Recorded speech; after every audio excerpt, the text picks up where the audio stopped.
бидејќи светот се наоѓа во климатска криза, ние сакаме секој бизнис да земе климата како дел од нивното одлучување, а за да може да го направи тоа, треба да најдеме многу лесен процес за они да може да ги анализираат овие комплексни податоци. И затоа велиме сакаме секој да стане климатски научник. Дали тоа би бил менаџер, селс агент, CEO и сите измеѓу улоги кои што постојат, да може да дојдат на една платформа и да речат во ред. Јас сакам да направам нова фабрика тука.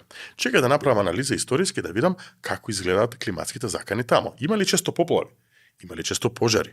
Каква е температурата? Ако овде планирам да поставам соларен панел, дали често има бури кој што ќе падне град и ќе ми го искрши после 2 години и инвестицијата ќе ми пропадне? Или пак, ако сакам да направам нов партнер, добавувач некој од Кина, од Индија, да испитам како изгледа таа локација и дали мојот supply chain може да биде повреден при одредени климатски сценарии во иднината. Значи не е исклучиво само минато. Така што толку е комплексна оваа тема што се обидуваме да сублимираме на еден многу лесен и пристапен начин, исто како што направивме тоа со воздухот и со Aircare, сега да направиме на една поширока, по бизнис ориентед тема.